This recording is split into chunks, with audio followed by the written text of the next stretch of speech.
Après 2 jours de renforcement de capacité sur le leadership et sur bien d'autres thématiques, l'heure est à présent aux réjouissances et à l'action des grâces.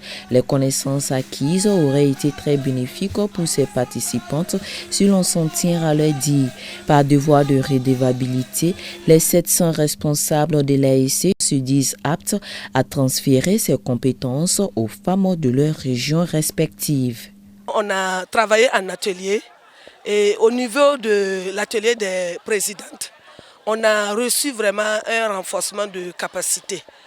On nous a parlé du leadership chrétien qui prend en compte la planification des activités, la gestion des biens et la conduite des réunions. Vraiment, je rends grâce à Dieu pour tout ce que nous avons appris. En tout cas, je suis très contente.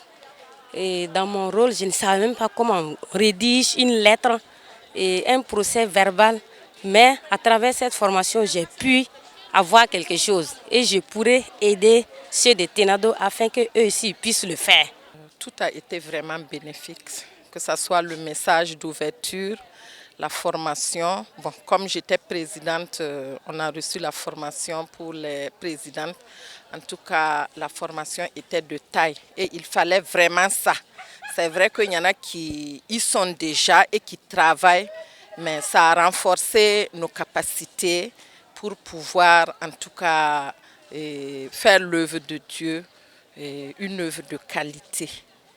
Tout en congratulant ces valeureuses femmes pour leur initiative et leur abnégation, le trésorier général du Conseil général des ADBF, le Dr Jephté Sawadogo, qui a eu l'insigne honneur de clôturer ce séminaire, n'a pas omis de les encourager à mettre en pratique ce qu'elles ont reçu.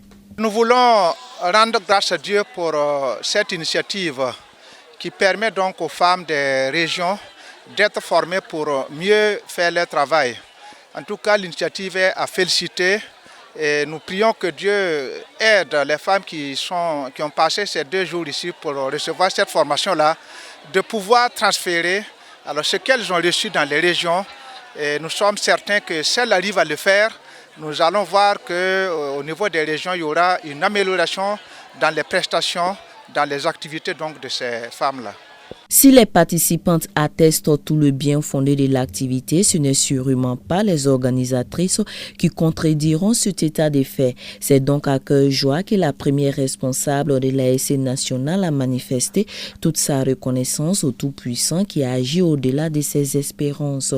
Au compte des résultats atteints, on note qu'une dizaine d'engagements a été assortis de cette rencontre. Ensemble, nous avons pris un engagement de ne plus jeter un sachet à terre.